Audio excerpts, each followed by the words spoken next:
Hello friends, welcome my YouTube channel. আজকে যে বিষয়টি নিয়ে আমি আলোচনা করব সেটি হচ্ছে আলট্রা D3 ড্রপ। এই আলট্রা D3 ড্রপটি কি এবং আমরা কখন সেটিকে ব্যবহার করব এবং তার উপকার কি, তার কি কোনো পার্শ্ববর্তী ক্রিয়া আছে, তার কি কোনো সাইড এফেক্ট রয়েছে, তাই এই সমস্ত জিনিস আজকে এই ভিডিওতে আমি বিস্তারিতভাবে আলোচনা করব। তাই আপনাদের কাছে রিকোয়েস্ট, আপনারা যদি আমার চ্যানেলে নতুন হয়ে থাকেন তাহলে আপনারা আমার চ্যানেলটিকে সাবস্ক্রাইব করুন এবং পাশে থাকা বেল আইকনটিকে প্রেস করে দেন, অল নোটিফিকেশন অন করে দেন সবার আগে ভিডিও পাওয়ার জন্য। তো ভিডিওটিকে স্টার্ট করি, স্কিপ না করে আপনারা দেখতে থাকুন।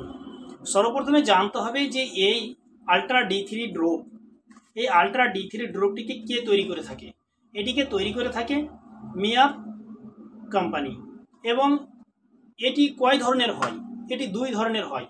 একটি 800 যার মার্কেট প্রাইস 93 টাকা, একটি 400 বর্তমান মার্কেট প্রাইস 43 টাকা। তাহলে আমাদেরকে জানতে হবে যে এর মধ্যে কি কম্পোজিশন রয়েছে, অর্থাৎ কি সাল্ট রয়েছে। এর মধ্যে সাল্ট রয়েছে ভিটামিন D3।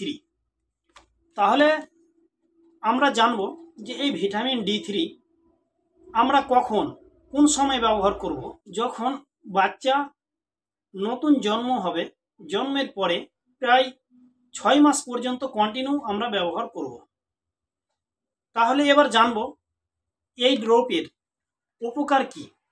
আমরা যে 6 মাস ব্যবহার করব তাহলে আমাদেরকে নিশ্চয়ই উপকার জানার অবশ্যই দরকার। তাই এই ড্রপের উপকার আসুন। 1 নাম্বার উপকার হলো, যদি বাচ্চা আপনার খুব একটা বলিষ্ঠমান না হয় কিংবা বাচ্চা ওয়েট সেরকম না হয়ে থাকে, তাহলে যদি আপনি এই ড্রপকে খাওয়ান তাহলে সে বাচ্চার ওয়েটটা বাড়বে। এক, পাতলা হয়ে থাকে অর্থাৎ সেই ড্রপ যদি খাওয়াও তাহলে কিন্তু বাচ্চার শরীরটা পারফেক্ট যাবে। তারপরে 2 নাম্বার হয়ে গেল এটা। 3 নাম্বার উপকার কি, এটি যদি আমরা খাওয়াই বাচ্চাকে তাহলে বাচ্চার হাড় শক্ত হবে। 4 নাম্বার হচ্ছে এই ড্রপ খাওয়ার ফলে বাচ্চা তাড়াতাড়ি করে হাঁটা শিখবে, অর্থাৎ হাঁটতে আরম্ভ করবে, দাঁড়িয়ে যাবে সেই হাঁটতে শিখে যাবে। 5 নাম্বার হচ্ছে এই ড্রপ খাওয়ালে বাচ্চা তাড়াতাড়ি দাঁত গজাবে, অর্থাৎ দাঁত অনেক সময় গজায় না, যখন যে বাচ্চার ক্যালসিয়ামের অভাব থাকে সে বাচ্চার দাঁত গজায় না। তাই আমরা জানবো এই ড্রপের কি কোনো সাইড এফেক্ট রয়েছে, অর্থাৎ পার্শ্ববর্তী ক্রিয়া রয়েছে? না, এই ড্রপের কোনো পার্শ্ববর্তী ক্রিয়া নেই, কোনো সাইড এফেক্ট নেই।